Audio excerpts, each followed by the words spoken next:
know what it is us 21st century humans value, crave, and worship above all else? The thing we seek out, minute by minute, 24/7, 365 days a year? Well, an idealist might say the answer is love, or maybe happiness. A cynic might say money or power.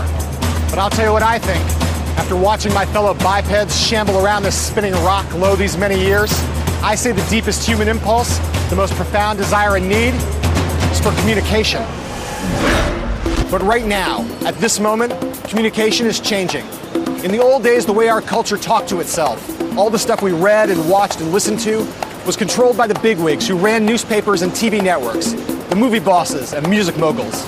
The big shots decided not just what information you could have, but when and where you could have it, and how much you had to pay for it, too. I'm John Heilman, and I'm here to tell you about a communications uprising that's happening all around us. An incendiary revolt of the little guy that has the assembled forces of big media quaking in their tasseled loafers. A revolt being propelled by, what else? The World Wide Web. To bring you this tale, I've explored the infinite expanses of the internet, from its busiest quadrants to its most barren haunts. I've skulked around behind the scenes in Silicon Valley, delving into the doings and meetings of the leaders of a new generation of companies like YouTube, MySpace, and Facebook. Companies that have begun to turn the web into a two-way, participatory, democratic medium, controlled by no one and shaped by everyone. In other words, our medium. I've also delved into the history of the web to tell you the story of how the seeds of this remarkable transformation were sown. By now we all know how the web has changed the world, but this is the story of how the world is changing the web.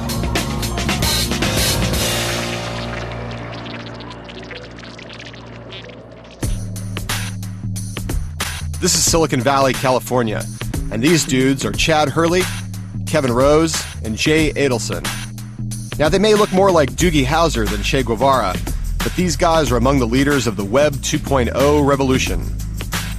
Rose and Adelson run Dig, a social news website, the content of which is chosen by its devoted user community of millions. Hurley, meanwhile, is the co-founder of one of the planet's most insanely popular websites, YouTube, the online video sharing service that was bought by Google in 2006 for a jaw-dropping $1.65 billion. Now, you might think that like other startup players, these guys are in it to get rich. And yeah, they are. But they're also on a mission to change the world through web-enabled people power. I think this is what the internet's all about. The internet's about connecting individuals or connecting individuals to information. Who do you trust more? Do you trust some corporate executive in some smoky-filled back room, or do you trust your peers and the people who are connected to you? If that sounds like fighting talk, that's because it is. Dig and YouTube are part of a new wave of web services, each more popular than the last, all of which offer an alternative to old-school media, like the one you're watching right now.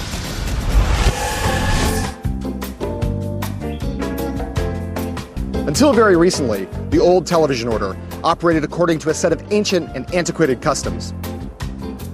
Incredibly charismatic and slightly obnoxious, guys like me would travel around the world with huge expense accounts and even bigger salaries, getting ourselves filmed by guys like these. For the average person, the TV industry was impossible to get into. It was a clubby system that decided on its own what would get on the air. Them two, in other words. But not anymore.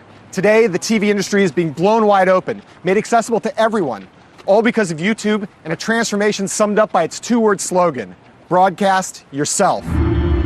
Before, it was just the traditional media companies that would control the gates of distribution. And also, they were controlling what was being produced. But we think everyone has an opportunity or should have the ability to be heard. It's not surprising that some of the titans of television find YouTube so threatening, especially after its marriage to Google. For what Chad Hurley and his gang have done is given us all a power that used to reside only in the hands of the masters of big media.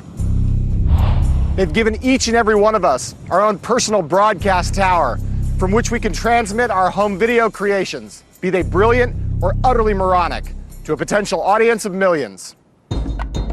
Over at Dig, a similar kind of experiment is underway, Only here the subject isn't frivolous TV entertainment, but that most self-serious of subjects, news. Like a newspaper, Dig is full of the latest goings-on from around the world. But what lands on Dig's front page isn't decided by some stripy-shirted, ink-stained Ben Bradley wannabe.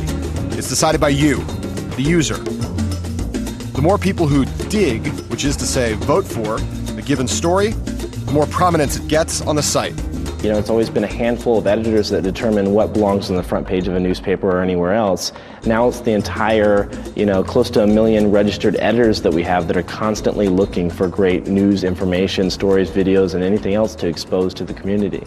What Dig is doing is it's saying a blog could be on the same plane as the New York Times. And it's up to the people to decide what's important. The guys at both YouTube and Dig are believers in a theory known as the wisdom of crowds. They're also deeply in touch with the fact that we love nothing more than the sound of our own voices, the sight of our own images on a screen. But there may be nobody who understands all that more deeply at this moment than this kid, Mark Zuckerberg, the 22-year-old founder of the burgeoning social networking site Facebook. The reason why you spend so much time communicating with your friends, right, and other people that you respect is because their opinions and what they say actually means a lot to you. So what we've tried to do at Facebook is we've tried to map out all of these relationships that people have. About a year ago, I happened to share a cross-country flight with Arthur Sulzberger, the chairman and publisher of the New York Times, and Mark Zuckerberg. Zuckerberg arrived about 20 minutes late to the New York Times jet, no less, wearing a pair of gym shorts and flip-flops. Listening to him and Sulzberger talk about the future of media was like overhearing a conversation between a Martian and a fungo bat. When the flight was over, Sulzberger asked me what I thought of Zuckerberg, and I said I thought he was smart but young. Sulzberger replied, yeah, smart, but really young, and really, really lucky. He said he was just the flavor of the month. A year later, the New York Times' share price and profits were falling through the floor, and the company was conceding that its web strategy was a total mess. Meanwhile, Facebook was growing like gangbusters, getting ready for what was sure to be a multi-billion-dollar IPO, and looking, quite possibly, like the next Google. But the truth is, Facebook and YouTube and MySpace and Dig didn't come out of nowhere. They're the direct descendants of another crop of media revolutionaries who hit the scene an eternity ago in high-tech terms, by which I mean, a little less than a decade ago. Now today we've all become a bit blasé about the web. We take for granted the huge changes it's caused in our daily lives, especially when it comes to how we consume media. But take a second and cast your mind back to, say, the mid-1990s. Remember how it used to be. Remember the incredibly tedious process that used to be involved when it came to laying your hands on a new piece of music. As I recall, it went something like this. First, you'd hear a track you liked, maybe on the radio. Then you'd have to leave the house, go look for a record store. Poke around in the bins, find the music you're looking for, and then come all the way back home again. Finally, you'd get back to your comfy living room with your expensive new CD, which you'd bought on the strength of that one single you liked. You'd pop it into your CD player, put your feet up, and give it a listen.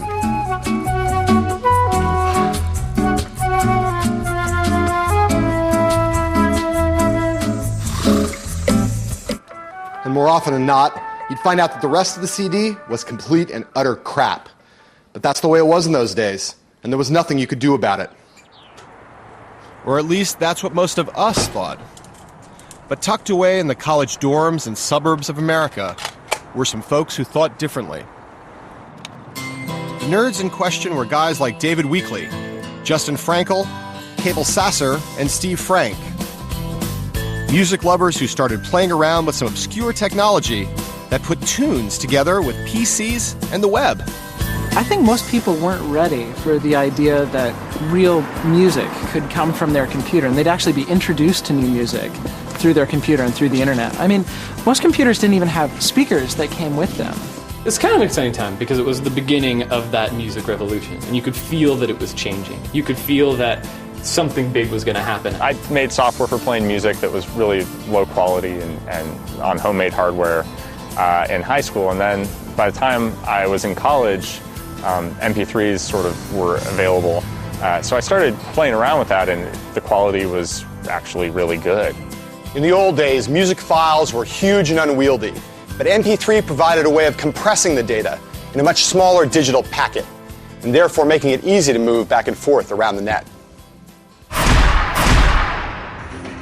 Turned on by the possibilities of all this, Frank, Sasser, and the 18-year-old Frankel went and created downloadable media players Audion and Winamp, applications that allowed users to store and play music in the form of MP3s on their computers. But that was just the start. Music lovers and internet enthusiasts like David Weekley were getting excited about the idea of distributing and accessing MP3s online. As a Stanford computer science freshman, Weekley launched an MP3 information website laden with downloadable ear candy. About 2 weeks after I started it, I got a call from Stanford Network Security.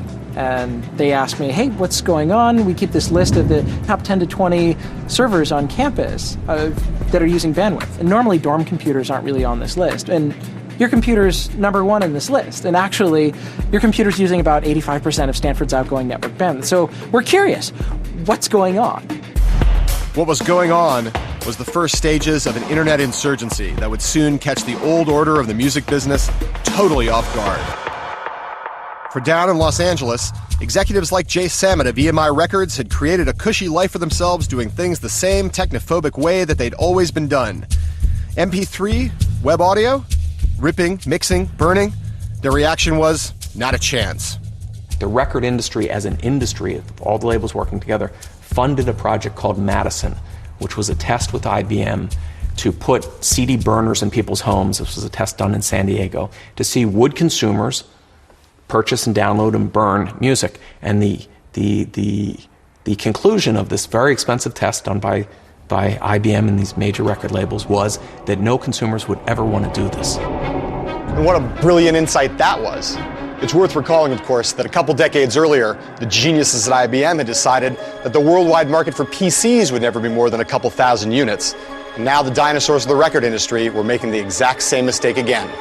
Instead of, heaven forbid, embracing the net, the music business fat cats adopted a posture of perfect and absolute denial. Under no circumstances would they allow any of the copyrighted material of their artists to be circulated anywhere on it. But as the industry would soon discover, like every other parent eventually does, the kids of America didn't really care whether they had permission or not. The idea that music could be distributed on the web and freed from the rule of the record industry was about to go mainstream in a massive way, amidst a frenzy of downloading that would ultimately pave the way for services like YouTube. All this thanks to a shy 18-year-old from Boston with a novel but thoroughly disruptive software idea. His idea was called Napster, and his name, Sean Fanning.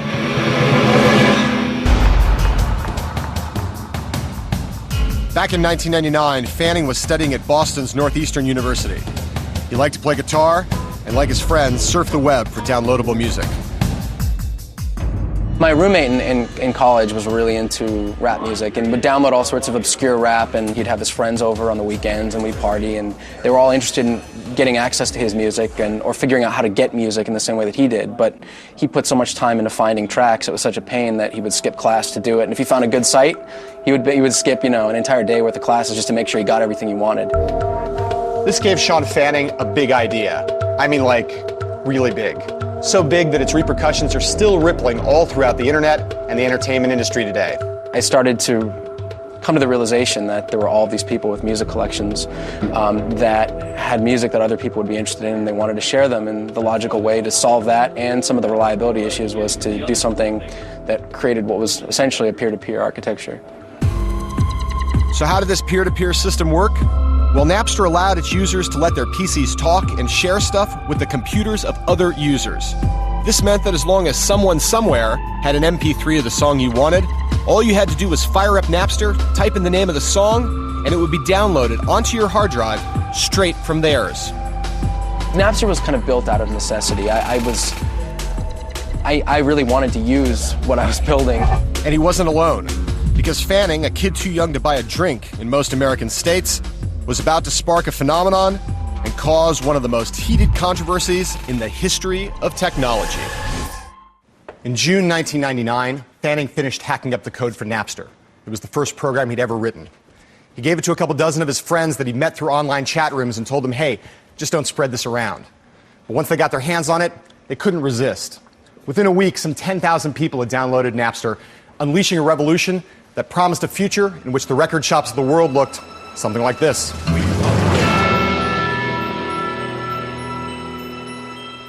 We just had an explosion of downloads, and the network started to go crazy, and from there on, it was a blur. College kids, forever on the prowl for anything free, were the first to catch the Napster bug. In the next few months, the program raged across American campuses, and by October of 1999, Napster-driven MP3 downloads were taking up 75 to 80% of the available bandwidth of many U.S. universities. In less than 4 months after Fanning released it, Napster had passed the 1 million download mark, making it the fastest spreading software ever. For many, the equation was dead simple. Napster equals free music. But what Fanning had created had implications that went way beyond music. He created a means of turning users from passive recipients of information into active and engaged participants, announcing their tastes, sharing their most prized possessions, and talking to each other about their greatest passions. And in the process, they were becoming one of the first genuine web communities, something that countless sites in the future, from Friendster to MySpace to Facebook, would try eagerly to become. It was one of those things where just something as simple as seeing someone downloading a particular track from you and being able to right-click on them and message them and talk to them about the track was something that became so powerful, and it wasn't really possible before Napster. With Silicon Valley venture capitalists pounding at the door, Fanning picked up and moved out west to California, turning Napster from a hobby into an official business. The future looked bright for the fledgling service, but there was just one little problem. Napster's unprecedented success hadn't passed unnoticed by Hillary Rosen, the head of the Recording Industry Association of America, an organization set up to represent the interests and protect the revenues of the music business. Rosen was known as one tough cookie, and she wanted a word with Fanning. We called Napster and said, wow, cool idea. Did you know it's illegal? And really, no, it can't be illegal. This is, well, okay, yeah, maybe it is. Tell us what you want us to do. He says, well, you're really going to have to filter out the copyrighted songs on your site. Well, how do we know what's copyrighted? Well, pretty much if it says Rolling Stone, if it's a Rolling Stones song, you can imagine it's copyrighted. It didn't matter how cool and cutting edge it was. As far as the music industry was concerned, using Napster to trade files online for free was the same as going into a record store and stealing a bunch of CDs. And with millions of files being traded online every day, this was shoplifting on a vast and epic scale. It was only a matter of time before someone said enough's enough, threw down the gauntlet, and tried to take Napster down. But as it turns out, that person wouldn't, at least at first, be the RIAA or some music industry executive. Far from it. These golf club-wielding fellows are Howard King and Peter Paterno, top Los Angeles entertainment lawyers. Back in the summer of 1999, King and Paterno looked up one day and glimpsed the arrival of Napster, the renegade web file-sharing application that they realized had enormous implications. Well, the whole file trading phenomenon was starting to sweep mostly college campuses, and music was getting exchanged, and nobody was paying for any of it. Golf is so rock and roll. It's like, let's see, I got $20. I could buy a CD, or I could buy enough weed for the weekend.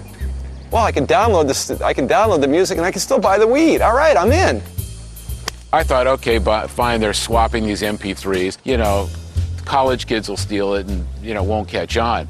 But really, within a week, we understood how big it was. Once we went public and people started coming to us with technical information and stories, we realized that this really was not only the potential end of the music business, but the end of the movie business and the book business, and really the end of protection for intellectual property. We understood within a week that this was a huge genie that had been let out of the bottle.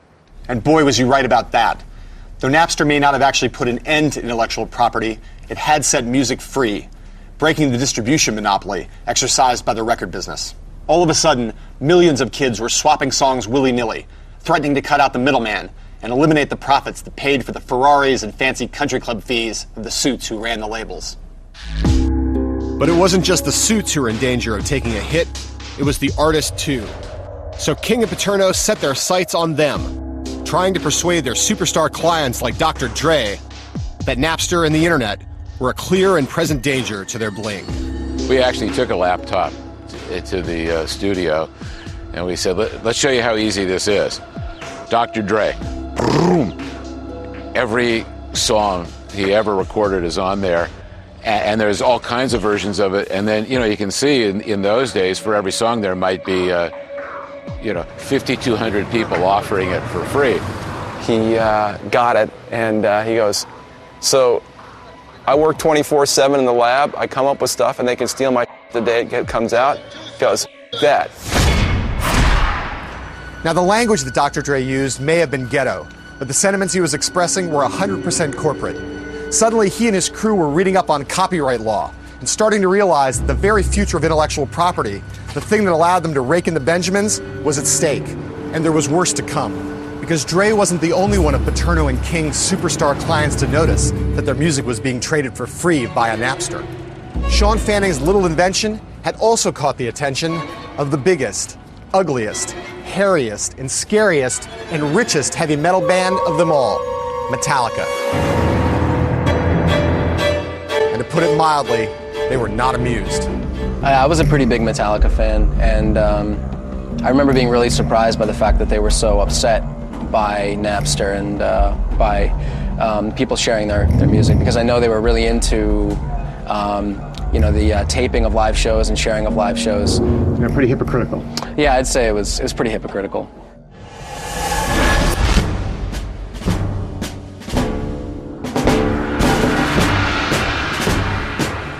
On May 3rd, 2000, Metallica's drummer and de facto spokesman Lars Ulrich arrived here at Napster's San Mateo headquarters on the northern edge of Silicon Valley. He was flanked by his lawyers, Paterno and King, for what would turn out to be a legendary, or ludicrous, depending on your point of view, encounter with their digital nemesis. I think he expected to come there and find like a big company with like a big sign out front with its own separate building, and he came there and it was like one small office with a couple guys in a bank building. And so I really don't think he knew what he was getting into. We let the press know, but I have to tell you, when we rounded the corner in front of Napster's headquarters and saw at least 250 reporters with all the trucks and the towers, we were all shocked, because that was the first real sign that this is a pretty hot issue. Ulrich and his lawyers were here to make a point. They wanted some 300,000 Napster users, all of them trading Metallica songs, to be banned from using the site. And in case there was any doubt about who those users were, they brought with them a stack of computer printouts listing the names and details of each and every one of them. There were people outside with signs and smashing Metallica CDs, and it's pretty funny. It was a cutting-edge issue with quality clients and, substantial intellectual issues. It's a great experience for a lawyer. And we were right. Oh yeah, we had the added convenience of being correct, something as lawyers we don't often have. They may or may not have been right about the law, but they definitely were not cool. The furor over the Napster-Metallica war boosted Napster's popularity even more. Its user base was exploding. Sean Fanning had become a cult icon, worshipped by kids all over America, while Metallica was left looking like a bunch of greedy Luddites, and worst of all, totally square.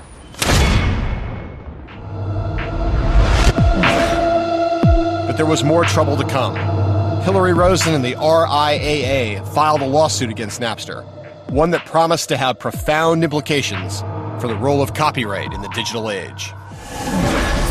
After a furious, bitter legal battle that took place here at the Ninth Circuit Court of Appeals, amid a massive swarm of press from around the world, in July 2001, a verdict was rendered.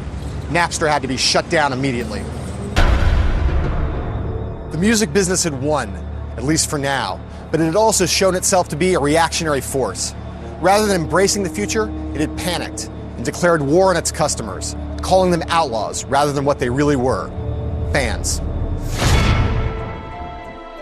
With its vindication in the courts, the music industry could claim a victory in its war against file sharing. It had shut down Napster and sent Sean Fanning packing. And it encouraged Steve Jobs and Apple to create the iTunes Music Store, where songs were sold for 99 cents apiece, with strict copy protection that made the labels very happy. But with the benefit of hindsight, the music industry's alleged triumph seems more like a hollow, Pyrrhic victory. Did shutting down Napster halt the decline in music sales? No. They just continued their long and steady downward spiral. Did shutting down Napster stop illegal file trading in its tracks? No. Services like Kazaa simply picked up where Napster left off, fueling even more trading in pirated tracks. Well, okay then, you might say, at least the lawsuit sent a shot across the bow of Silicon Valley on behalf of the entire entertainment industry, a stern warning to every impudent punk kid that trading in copyrighted material would not be tolerated. But while the courts may have said that Napster broke the law, it also broke new ground. Ground that a new generation of 21st century web startups would soon rapidly lay claim to. The best known of those startups, of course, is YouTube, which in the past couple years has become a worldwide sensation, in no small part by being a place where people can go to view countless clips from popular TV shows, shows produced and owned by giant media companies such as Viacom. So how have those companies reacted to this borrowing of their content? Well, recently I interviewed Philippe Dalman, Viacom's CEO, and what he had to say about YouTube carried distinct echoes of the Napster controversy. It's a very high-quality company, a lot of very, very smart people. They can do things very quickly when they want to. And I guess they haven't wanted to until this point, but maybe they will want to in the future and will want to join the consensus that they need to be a part of. Dalman's obvious unhappiness has expressed itself in legal form. Viacom has launched a $1 billion lawsuit against YouTube, accusing the site of, quote, brazen disregard for intellectual property law because of the copyrighted material that appears on the site. You might be tempted to ask, have these people learned anything? And to answer, I guess not. Even though YouTube will take down any copyrighted material as soon as the owner asks it to, and even though YouTube is trying hard to come up with an easier system, Dalman's fears seem undiminished. But bringing YouTube to heel won't be as easy as shutting down Napster was, because unlike Napster, YouTube is no longer some underfunded startup. It's got a deep-pocketed sugar daddy in the form of the search giant Google, which acquired YouTube at the end of 2006. I think it definitely would have been hard, to say the least, without Google's resources in place to deal, with the level of, interest in our company from the larger media players. YouTube may have become the largest target of the old guard's attempt to protect its flank. But while the service has indeed become a place where millions of people post and share copyrighted material, that may not be the most significant threat that YouTube poses to big media. I think what they're feeling is just the effects of the internet, is that the internet opens up new opportunities for distribution that they don't necessarily control. And people have the opportunity to create their own content. And people are entertaining themselves. I think at the end of the day, that's what it comes down to. Sometimes they feel threatened by the fact that people would rather watch themselves than to watch their content. From its inception, YouTube has been at the forefront of the movement towards user-generated content. It offered a platform for people to express their creativity and indulge their vanity, and people went wild for it, posting countless online videos of wildly varying quality. But YouTube wasn't alone. With the rise of sites like Craigslist and Flickr, Dig and Match.com, posting online video was just one of many ways in which people became active players in an increasingly two-way web. They shared their music. They sold their stuff. They posted pictures of themselves when they tried to get a date. With this shift in attitude, a new era began on the internet, an era where content was created by the crowd in all its wisdom and stupidity, an era that would come to be known as Web 2.0. The phrase means different things to different people, but no one has been a more pivotal theoretician of it than Fred Wilson. Wilson is a New York venture capitalist, a very rich man, and the backer of such cutting-edge Web 2.0 services as Delicious and Twitter. He's also a highly respected blogger who draws a large audience of people eager to listen to his musings, not just about money and investing, but about the meaning of it all. The fact that the people who are firing up their web browsers and going onto the web now can actually contribute back and be a participant in the web experience, whether that's contributing content, whether that's voting on Dig, whether that's, you know, taking a video on YouTube and putting it somewhere else. It just, they are having an everyday meaningful impact on what the web is. That to me is what Web 2.0 is all about. Where all the strands of Web 2.0 come together is in the new world of social networking, which was born in the wake of the dot-com crash. First came Friendster, a glorified dating site that rose and fell quickly, but that was followed by MySpace, founded in mid-2003 by two LA hipsters, Chris DeWolf and Tom Anderson. The MySpace page is very similar to a person's bedroom or potentially their apartment, whereby on their MySpace page there's different colors, there's music playing in the background, there's photos of your friends up, and it's very similar to what you may have in your bedroom or your apartment. It gives you this real insight into someone that ordinarily you wouldn't have. As it was with Napster, the initial popularity of MySpace had a lot to do with sharing and accessing music. By the spring of 2005, the site had gone through the roof, attracting 27 million registered users, growing at a blistering pace, and overtaking even the web's reigning colossus in terms of monthly traffic. When we passed Google in page views, I mean, that was a significant moment. It just seemed, wow, we can't be that big, you know? It just didn't seem right for us and the small company that we had, and Google was so huge and always in the news, and that was a very significant moment when that happened. By the summer of 2005, MySpace seemed to be everywhere. All of a sudden, every kid you met had a MySpace page. Every band had one too.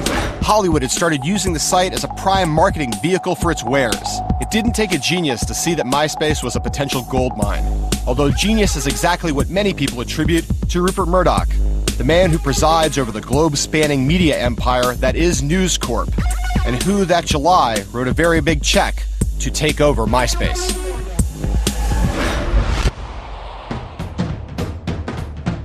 At the height of the internet bubble, I had a conversation with Murdoch about the implications of the web. The old man poo-pooed it. Everyone's getting a bit overexcited by this digital deluge, he said. Most people just want to sit back and watch. Interacting is hard work. I remember thinking I'd finally found a blind spot in Murdoch. But then, a few years later, he turns around and buys MySpace for $650 million. Had Murdoch, the god of old media, finally got the web religion? I don't think so.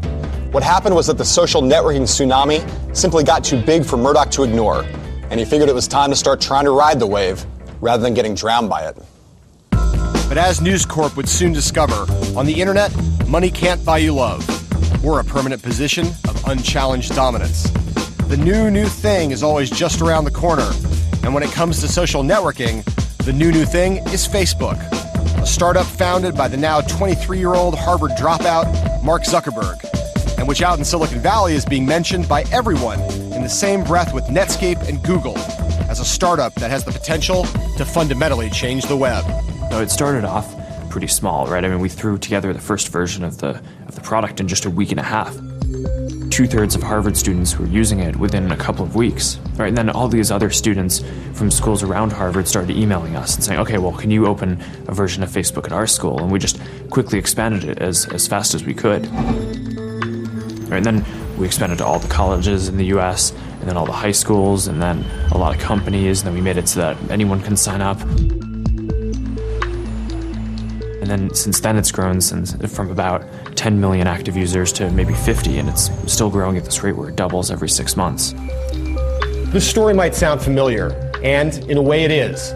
Boy creates software in college dorm room. Software catches on, takes the web by storm. Boy moves out to Silicon Valley, climbs into bed with venture capitalists. Boy winds up on the cover of Fortune and makes so much money that you can't help but kind of hate him.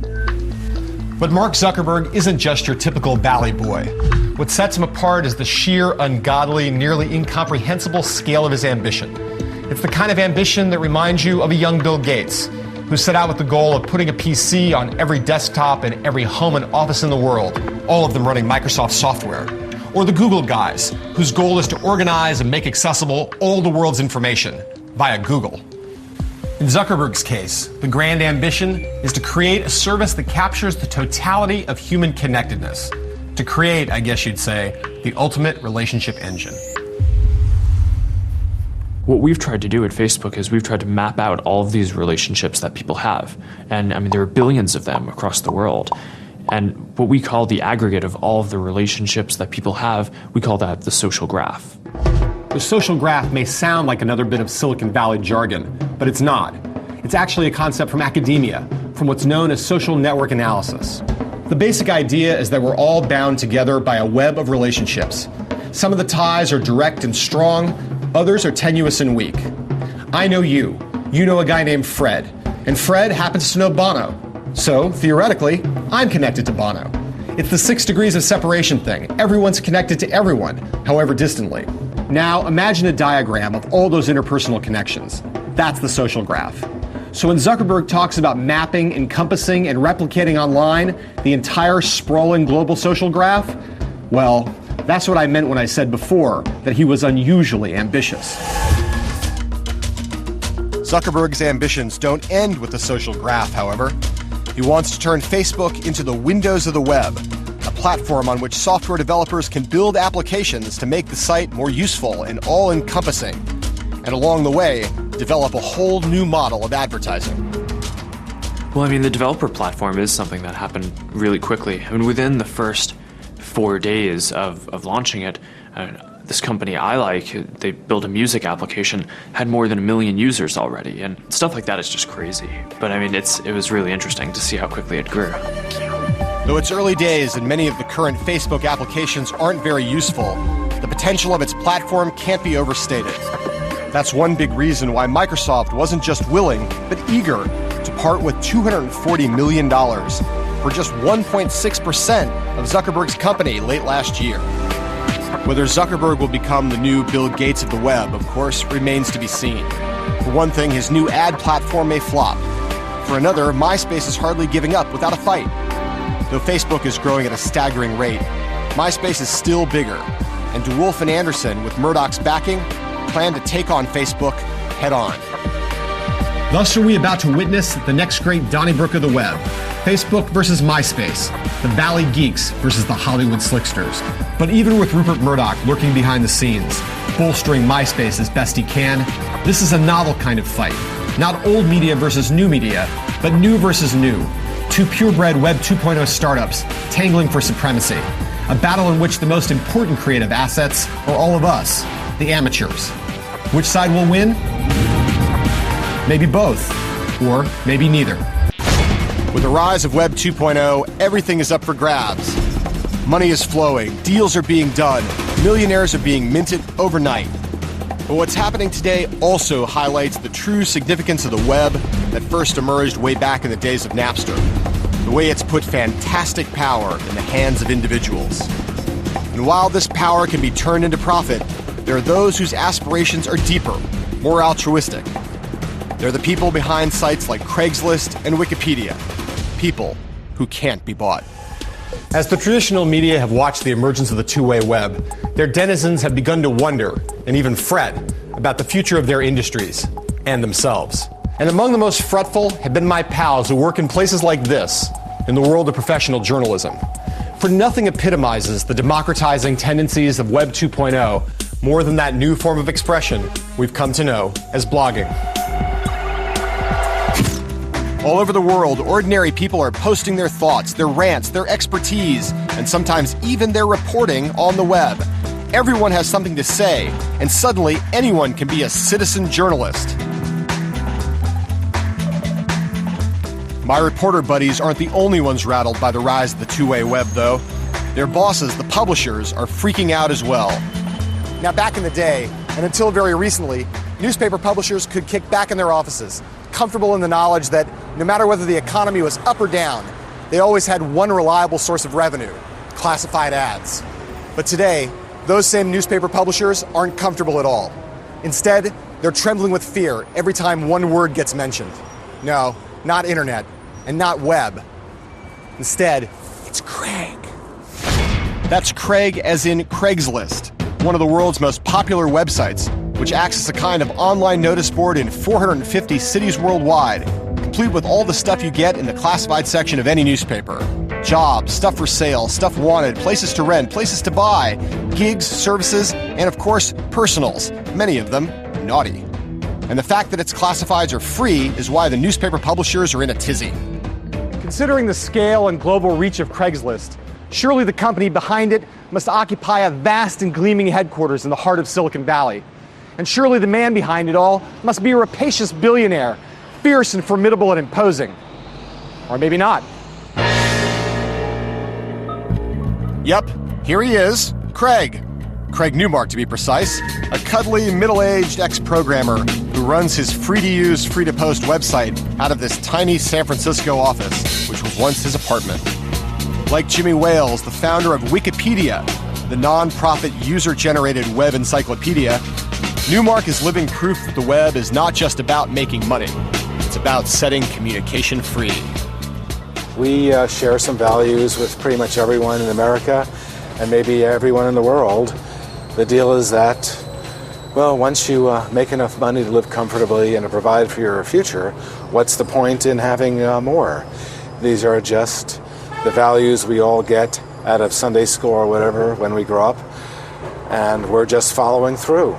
We're in an era when people are starting to realize that communities, self-supervising communities, can produce work of very high quality, whether that's open source software or something like Wikipedia. The openness, the transparency, that as long as you've got social rules in place that tend to encourage good work and to discourage bad things, the product that comes out is pretty good. As Wikipedia and Craigslist demonstrate, and as we see all around cyberspace, the web belongs to us. It's given us a megaphone to shout our views, however sane or crazy, trivial or profound, to show off our creativity to friends, family, and to utter strangers, to access media the way we want and say anything we please.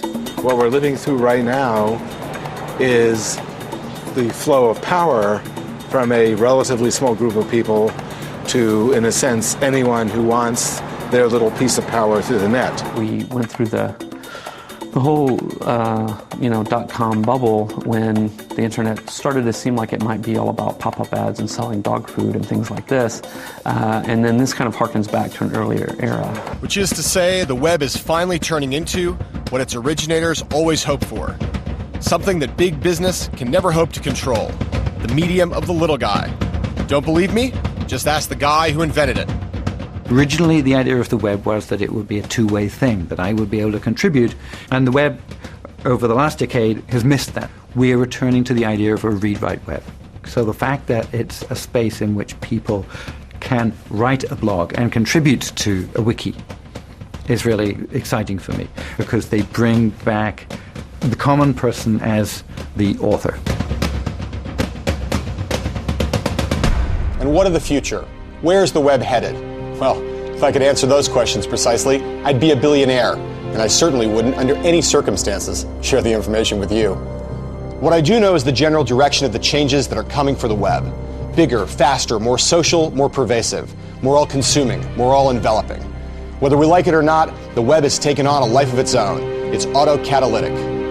The dominoes have started their chain reaction, with many, many more to fall.